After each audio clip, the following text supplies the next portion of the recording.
Los trabajos de Hércules no son las tareas de un semidios, sino más bien el mapa del camino que recorre cualquier ser humano que decide convertirse en algo más de lo que ya es, de lo que ya fue, para ver quién será. Hércules no empezó como un héroe, empezó como un hombre que en un momento de la locura envidiada por los dioses mató a su propia esposa y a sus hijos. Y eso es lo que hay al principio de la historia de la cultura que la cultura popular olvidó contar.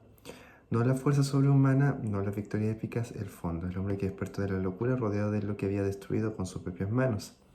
Lo que hizo después de ese fondo no fue huir, no fue negarlo, fue construirse una narrativa en relación a los dioses. Fue al oráculo y preguntó: ¿qué tengo que hacer para expiar lo que hice? La respuesta fue los 12 trabajos, 12 tareas imposibles, 12 encuentros con lo más difícil, con lo más oscuro, lo más indomable que existía en el mundo conocido. No como castigo solamente, como camino de transformación. Los griegos entendieron algo que todavía es verdad, que la redención no viene del arrepentimiento, sino más bien de la acción, de enfrentar lo que hay que enfrentar uno por uno hasta que la persona que eres ya no es la misma que la que cometió el error. Cada trabajo es un monstruo, cada monstruo una metáfora. Cada metáfora habla de algo que el ser humano conoce, no porque sea un semidios, sino porque es humano. El león de Nemea es el monstruo que no puede ser herido con armas convencionales. El primer trabajo que Euristeo le impuso a Hércules fue matar al león de Nemea, un animal colosal que aterrorizaba la región, cuya piel era impenetrable. Las flechas rebotaban, las lanzas no lo rozaban, las espadas no lo cortaban. Hércules intentó todo lo que sabía hacer y nada funcionó. Y entonces lo único que quedaba, entró a la cueva del león, lo atrapó con sus propias manos y lo estranguló. Después usó las garras del propio animal para despellejar su piel invulnerable y la convirtió en su armadura. El león de Nemea es el primer obstáculo que no cede ante ninguna herramienta que ya conocías. Hay problemas en la vida que no se resuelven con lo que sabes hacer. Requieren acercarte sin armas, solo con lo que eres. Y cuando lo superas, llevas algo de ellos contigo para siempre. ¿Qué piensa usted? La hidra de Lerna, el problema que se multiplica cada vez que lo atacas. El segundo trabajo fue matar a la hidra de Lerna, una serpiente de múltiples cabezas que vivía en las profundidades de un pantano o de un lugar como con bastante agua. Su aliento era venenoso, sus cabezas se regeneraban cada vez que Hércules cortaba una, volvían a crecer dos. Lo que funcionó con el león, la fuerza directa, aquí lo empeoraba todo. La solución llegó cuando Hércules cambió de estrategia. Su sobrino Iolao cauterizaba cada cuello con una antorcha justo después de que Hércules cortara la cabeza, impidiendo que se regenerara. La última cabeza inmortal fue enterrada bajo una roca gigante. La hidra es el problema que se multiplica cuando lo atacas de frente. La adicción que crece cuando se combate solo con fuerza de voluntad. El conflicto que escala cuando se responde con más conflicto. El pensamiento obsesivo que se amplifica cuando intenta suprimirlo. Y estos problemas necesitan una estrategia distinta y casi siempre necesitan ayuda. ¿Hay algún problema que hayas atacado varias veces de la misma manera y que sigue creciendo? ¿Qué cambiaría si es que tú cambias tu estrategia? La sierva de Cerinea, lo que hay que capturar sin destruir. El tercer trabajo fue diferente a los anteriores. No era matar, era capturar viva a la sierva de Cerinea, un animal sagrado de Artemisa, con cuernos de oro y pezuñas de bronce, más veloz que cualquier cosa que Hércules había perseguido. Hércules la persiguió durante un año entero. No podía herirla porque era sagrada, no podía rendirse porque era el trabajo. Solo podía seguir. Finalmente la atrapó mientras dormía, con cuidado extremo para no lastimarla, y la llevó a Euristeo. La sierva podría representar, hay varias interpretaciones, como decir que esta sea como justa la interpretación, como más filosófica, útil, trascendente, y todos son interpretaciones. Igual como de la Biblia son interpretaciones, acá se puede hacer otra también.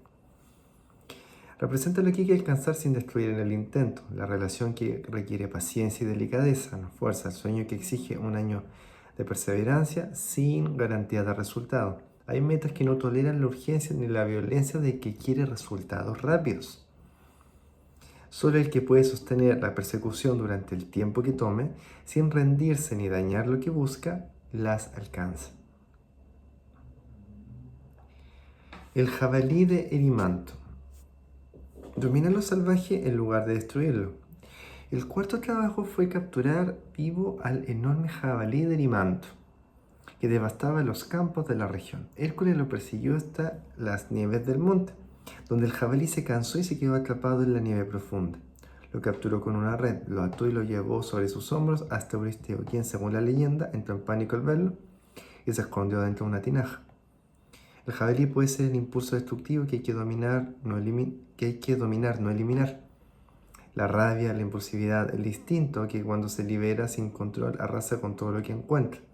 El trabajo no es matar esa energía, es encauzarla. Lo que destruye sin dirección puede construir con ella. La misma fuerza que devasta un campo puede mover una montaña si se sabe dirigir. Los establos de Augías, la acumulación que nadie limpió porque parecía imposible. El quinto trabajo no era combatir al monstruo, era limpiar los establos del rey Augías en un solo día. Esos establos albergaban miles de cabezas de ganado que no habían sido limpiados en 30 años. La tarea parecía físicamente imposible, demasiada acumulación, demasiado tiempo, demasiada suciedad. Hércules no empezó a limpiar palada por palada, desvió el curso de 2 ríos para que pasaran por los establos y los limpiaran por completo en horas. Los establos de Augías son la acumulación que nadie enfrentó porque parecía demasiado grande, la deuda que creció durante años porque era incómodo mirarla, el resentimiento que se fue apilando porque hablar de ello requería valentía, la casa, la relación, la salud que nadie atendió porque siempre había algo más urgente. Y la lección de Hércules, no palada por palada, busca el río, la solución que cambia el sistema, no la que suda sobre cada palada asociada por separado. El siguiente trabajo, número 6, los pájaros del lago de Stínfalo, o las aves de Stínfalo. La amenaza que se multiplican en silencio. El sexto trabajo fue expulsar a los pájaros del lago de Stínfalo. Aves monstruosas con plumas de bronce afiladas como flechas que sobrevolaban en bandadas y devastaban campos y aldeas. Eran demasiados para combatirlos uno por uno. La solución fue usar unas castañuelas de bronce que hacían un ruido ensordecedor. El estruendo aterrorizó a las aves y las expulsó del lago, después de lo cual Hércules pudo abatir a muchas con sus flechas. Los pájaros de Stínfalos pueden ser preocupaciones pequeñas que se multiplican hasta oscurecer el cielo, pensamientos negativos en la bandada, problemas menores que solo son manejables pero en conjunto paralizan. El trabajo no es combatirlos uno por uno, es hacer el movimiento que los desordena, que interrumpe el patrón, que los hace visibles y manejables en lugar de una nube opresiva. Trabajo número 7. El toro de Creta, domar lo que antes te aplastó.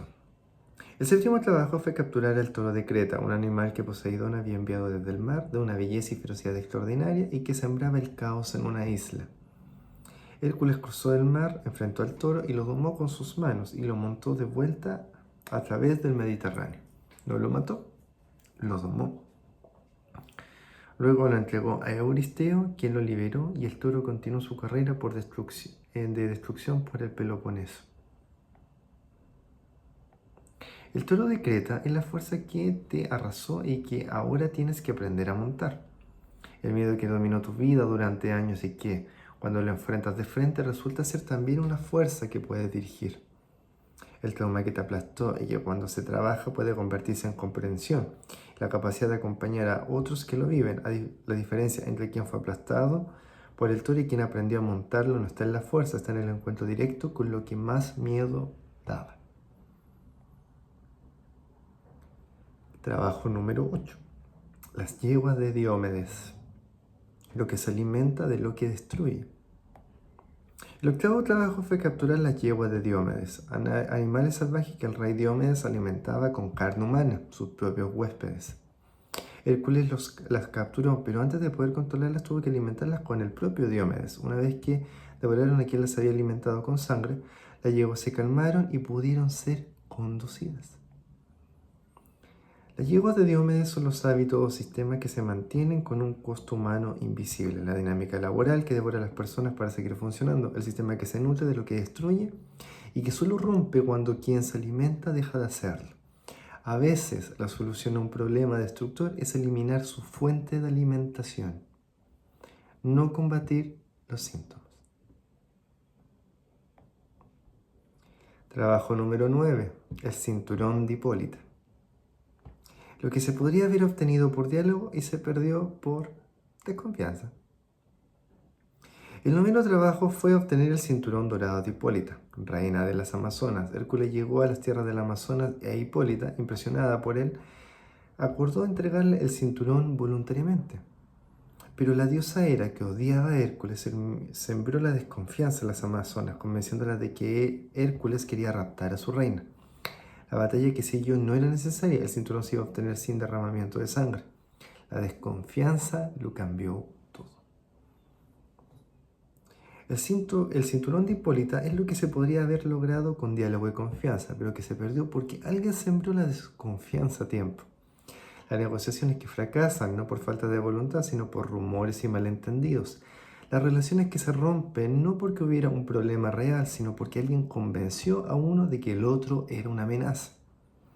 La pregunta que este trabajo hace es, ¿cuántas veces has peleado una batalla que no era necesaria por alguien que envenenó el pozo antes que pudieras beber?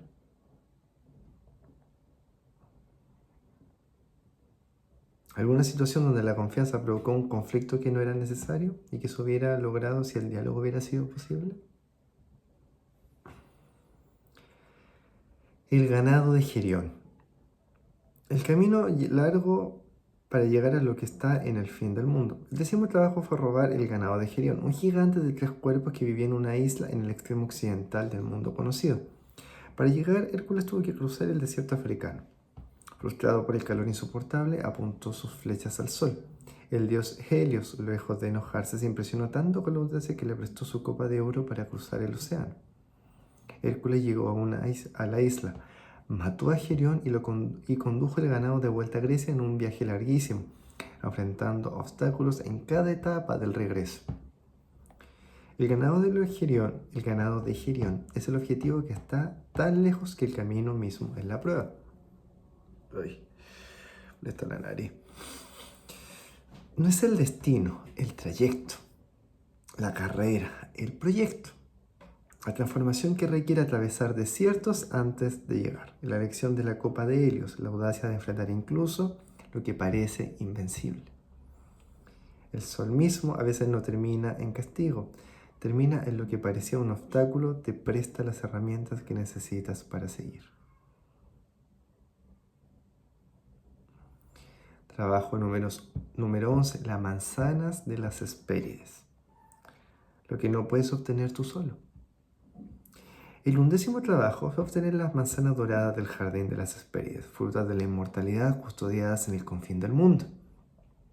En el camino, Hércules liberó a Prometeo, encadenado a una roca como castigo por haber dado el fuego a la humanidad. Después llegó donde Atlas sostenía el cielo sobre sus hombros. Le propuso a Atlas que fuera él a buscar las manzanas, ya que era el padre de las Hespérides y podía entrar al jardín, mientras Hércules sostenía el cielo en su lugar. Atlas trajo las manzanas, pero entonces dijo que él mismo la llevaría a Euristeo y que Hércules podría quedarse sosteniendo el cielo para siempre. Hércules fingió aceptar, pero pidió a Atlas que lo sostuviera un momento mientras acomodaba la carga en sus hombros. Atlas lo hizo y Hércules tomó las manzanas y se fue. Las manzanas y las Hespérides son lo que no puedes obtener directamente y que requiere delegar, confiar, negociar. También es la advertencia del que acepta cargar el cielo para siempre, si no tiene la astucia de saber cuándo y cómo soltarlo. Hay tareas que requieren inteligencia, no fuerza. Hay personas que intentarán dejarte sosteniendo su cielo mientras ellos se van. La habilidad de Hércules aquí no fue la fuerza, fue saber exactamente cuándo y cómo retomar lo que era de él.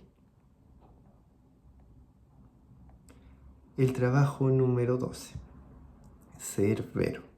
Descender al inframundo y volver.